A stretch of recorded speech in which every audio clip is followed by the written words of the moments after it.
very sort of profound mixed messages that come out from our country, welcoming Chinese money into our nuclear program. Should we listen to Priti Patel and deem them as a security risk, ramp up that concern? Well, I agree. There are definitely mixed messages. Although, to be fair, I think most governments in recent years have been giving mixed messages. But I do agree with Priti Patel. I think that the evidence now, the Prince Andrew revelations are just the very latest, the tip of the iceberg. Several years ago, the head of MI5, Ken McCallum, referred to China as the threat from China being on an epic scale. And the Joint Intelligence Committee of Parliament a couple of years ago talked about China representing a whole of state threat to every sector of our economy. So the evidence has been there for some time, and I think it is right for China to be listed on the foreign influence registration list and to take the threat seriously. Can I ask, what is China's end game? What is it that they are? I mean, on the one hand, they clearly want trade. That is their conduit into the rest of the world is through trade primarily. But what is their end game? What are we so afraid of? I mean, a world that is totally run by the CCP? Well, if not totally run, certainly very significantly influenced. I mean, their end game is to have governments that otherwise might be critical of it, be acquiescent, be kowtowing to it.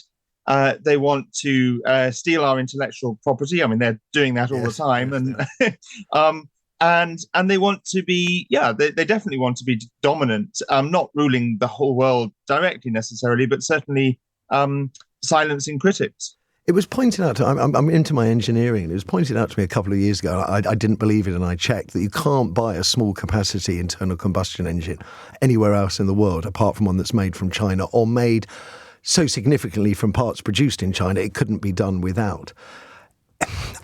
I'm confused. On the one hand, they essentially could have us in a sort of trade stranglehold. We've got Donald Trump coming in talking of trade wars. Is it such a wise thing at this precise moment in time, right now, to be thinking about ramping China up as a security risk when we don't know for sure what direction trade is going to travel from January the 20th? Well, I think we have a fairly good indication of the direction that the next US administration will take. Some of the people Donald Trump has appointed to key positions, people like Marco Rubio as Secretary of State, and others are well-known China hawks. So it seems particularly unwise for the current Labour government in this country to be moving closer to China when it's very likely that the next US administration is going in a different direction. So I saw it in a different way, that let's say Trump puts a 20% tariff on all Chinese goods, as has been talked about. China will be presumably looking for more enthusiastic trading partners elsewhere in the world, provides an opportunity for the UK to perhaps secure a better trading deal. Trade with China has gone down quite significantly over the last 2 years. And rather naively, I keep assuming that if we saw increased trade with China, relations would improve and perhaps the security fears that seem to come along with any trade arrangements would dissipate to some degree. They would see us more as a friend than a foe. I think precisely the opposite. I mean, firstly, it would it would create a divide between us and the US, which I think is not helpful, and it would embolden China to take more. I mean, I remember when Xi Jinping came to the UK, David Cameron hosted him famously in the pub with a beer, the height of the so-called golden era, and a businessman who'd lived in Shanghai for many years was on the radio, and he said, if you kowtow to China, if you just give them everything they want, and you don't criticize them or stand up to them, they will. His words were, they will think that you are a panting puppy, and that they have you on a leash, and they'll just keep taking more.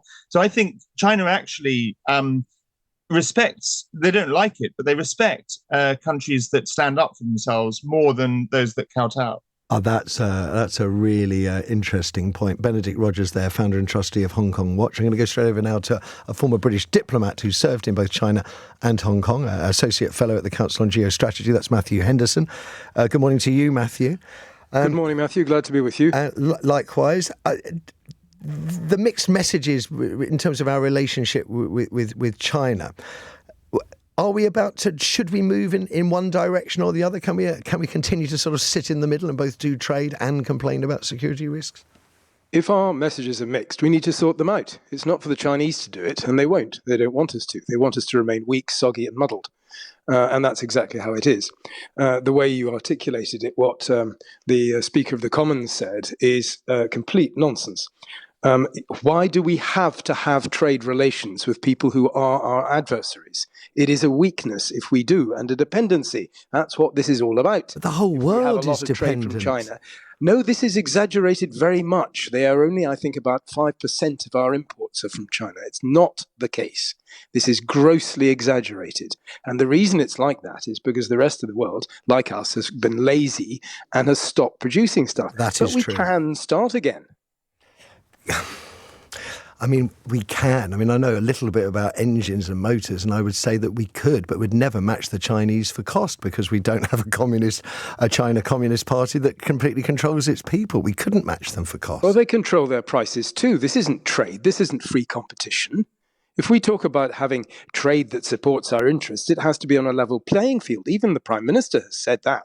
He wants it to be on a better playing field. You can't have a better playing field with an enemy that doesn't respect any of the rules. The reason the Huawei kit was bought so much was because, A, they plugged it violently, but they subsidized it massively. Yes. This is not international trade. This is international plunder. Do you have any concerns that if we do treat China in a more hostile fashion, that there will be prices to pay, either further security incursions, more aggressive incursions, or damage to trade? Well, the premise behind that is that if we are kind to them, they will not threaten us. They are threatening us here and now. Every day they put thousands, if not millions, of cyber attacks into our system. Every day in our universities, they are working to steal our IP. They are penetrating our national infrastructure already. The idea that we can somehow assuage their wrath and their enmity by buying more from them is exactly what Ben said, complete rubbish. So, just out of interest, what are your thoughts on Hinkley Point C? A massive mistake. Some efforts have been made to reduce their involvement. Part of some of the projects they've been involved in have been changed. We must finish that work. You can't be half safe in your nuclear industry, and that's where we are now. This is true of our railways, our water supplies. We have been taken over. Are we just sit back and say, "Oh, it's all too difficult. We can't do it"? It isn't too difficult. We must do it.